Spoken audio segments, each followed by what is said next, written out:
Lucien Galvani, bonjour. Bonjour. Vous êtes aux côtés de Christian Baptiste depuis cette mandature lancée en 2014 avec une question sensible, on va dire, mais importante, que concrètement les élus de la majorité n'ont pas pris à la légère, c'est celle du PLU. Quand on dit ne pas prendre à la légère un dossier comme celui-là, c'est comprendre toute sa complexité, on imagine.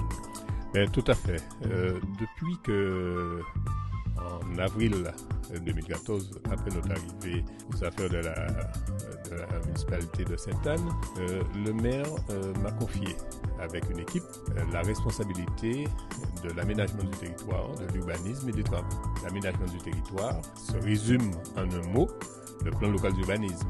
Nous avons trouvé un chantier qui était même pas balbutiant, il n'y avait rien. Nous avons tout construit, depuis le PADD et jusqu'au plan que nous avons présenté récemment au service de l'État. Mais ça a été un travail pendant 3 ans, un travail extrêmement fastidieux. Un travail sur le terrain tous les jours, nous étions sur le terrain. Tous les jours, il fallait travailler parce que Sainte-Anne a une situation très particulière. Vous savez, Sainte-Anne, c'est une commune qui attire du monde.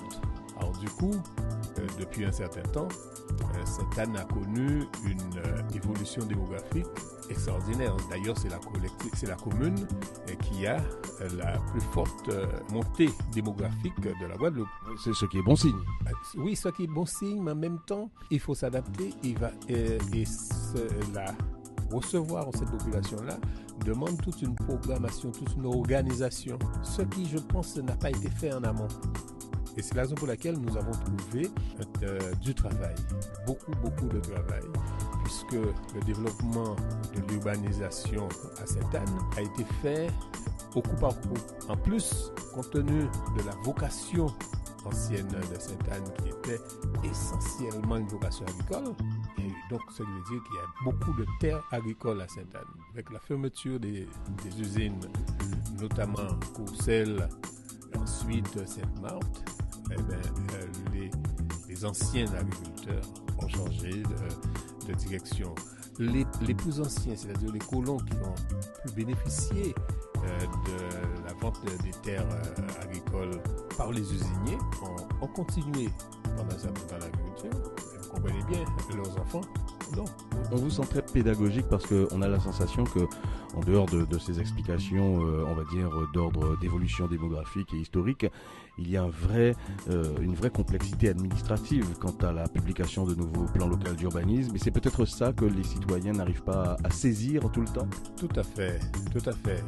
Effectivement, les citoyens ne comprennent pas que nous arrivons, on doit réaliser un plan local d'urbanisme, et que ça ne se fait pas très rapidement.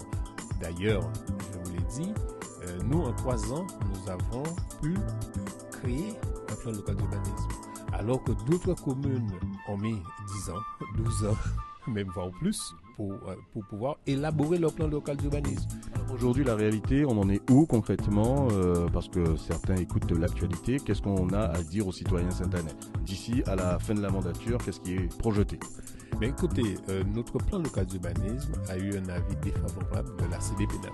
La CDPNAF, c'est la Commission départementale de préservation des espaces naturels, agricoles et forestiers de la Guadeloupe. La CDPNAF émet un avis, mais un avis qui est conforme. C'est-à-dire que le préfet suit l'avis de la CDPNAF. Et cette commission a émis un avis défavorable. Pourquoi? Tout simplement nous reprochant d'avoir ouvert trop de terrain à l'urbanisation. Or, ce n'est pas tout à fait le cas. Et pour comprendre cela, c'est la raison pour laquelle tout à l'heure, j'ai démarré en essayant d'expliquer un peu les choses. Pour comprendre le problème de Sainte-Anne, c'est précisément des gens qui ont construit sur des zones qui étaient destinées à l'agriculture. À partir du moment où ils ont construit, et on leur a amené de l'eau, on leur a amené l'électricité, on leur a amené des routes. Excusez-moi, est-ce que ce sont toujours des terres agricoles? Et c'est là le problème que nous avons eu avec la CDPNAF. Ils ne tiennent pas compte de la réalité du terrain. Alors que même, nous sommes parvenus à amener tous les services de l'État sur le terrain pour essayer pour qu'ils puissent comprendre le problème. Et c'était ça. Et c'est là la réalité des choses. Cependant, nous ne sommes pas laissés abattre. Nous continuons à travailler et nous pensons très rapidement représenter un nouveau projet au conseil municipal et transmettre dans la foulée le dossier au service de l'État pour avoir un avis cette fois-ci que nous espérons favorable.